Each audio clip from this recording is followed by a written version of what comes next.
Let me ask you something. How can one Pokémon card sell for $800 in one country and over $1 million in another context? The difference isn't the card, it's the strategy.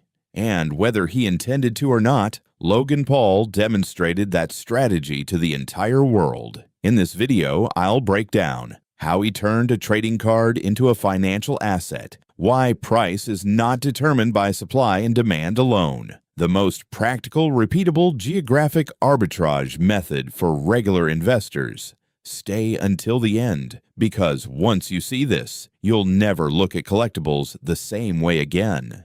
Chapter 1. He's not a collector, he's a global amplifier. When Logan walked into WrestleMania 38 wearing his ultra-rare Pikachu card around his neck, that moment changed the market. It stopped being a card. It became a global cultural event. Think about what he did. Showed it repeatedly on YouTube, discussed it on podcasts, created constant social media exposure. He didn't just buy rarity, he manufactured attention. And here's the formula most investors ignore. Price equals supply times demand times attention. Traditional investors only look at supply and demand. Logan understands attention is a multiplier and attention is leverage. Chapter 2. He sold a story, not cardboard. Yes, the card was rare. 1998 Japanese illustration contest promo, extremely low population, almost no top-tier graded copies, but rarity alone doesn't create explosive pricing. Story does. When the narrative becomes, this is the most expensive Pokémon card in history, it transforms into a symbol. In economic terms, this resembles a Veblen good, where higher prices increase desirability because they signal status. High-end collectors aren't buying ink on cardboard. They're buying historical positioning, cultural symbolism, museum-level significance, a place in record books. Logan didn't just own the card, he elevated it.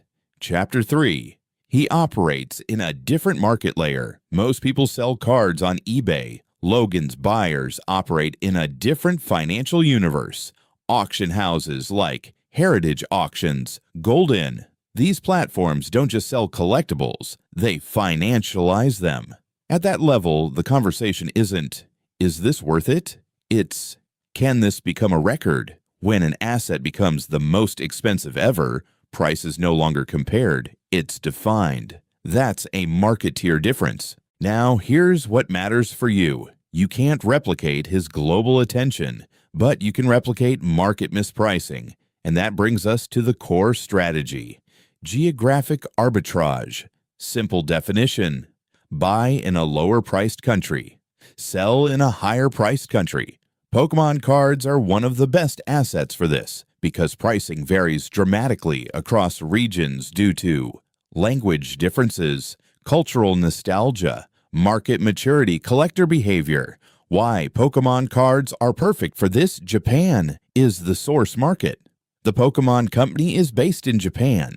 Japan has the earliest releases, the most promo cards, larger initial supply, often lower domestic pricing. Source markets behave like wholesale markets. The U.S. market commands premiums. The U.S. has a larger base of speculative investors, mature auction infrastructure, strong grading culture, celebrity-driven demand.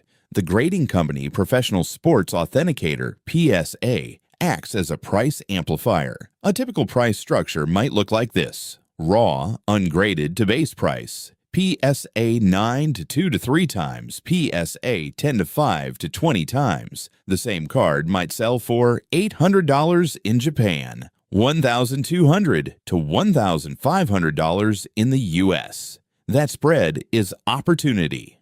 The most effective arbitrage process for regular investors. Let's break this down step by step. Step 1.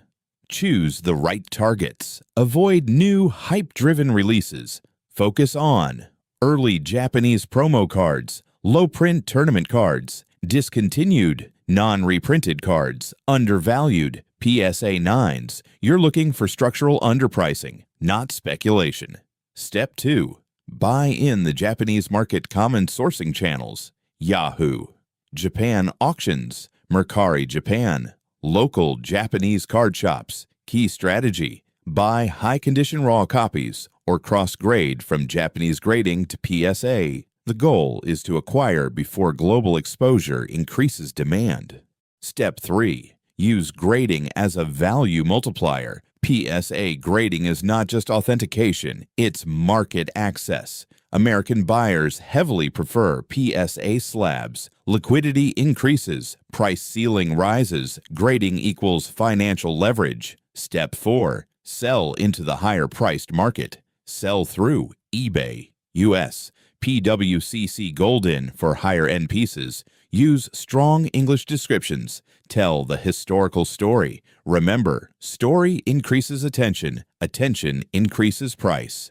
3 hidden advantages. Most people ignore currency arbitrage. When the Japanese yen weakens, foreign buyers effectively receive a discount. Macro conditions matter. Cultural lag. Some cards are emotionally undervalued in Japan but highly nostalgic in the US. Emotional demand creates pricing gaps. Time arbitrage. Japanese markets often price cards efficiently early, but international hype cycles arrive later. If you monitor both markets, you can enter before global amplification.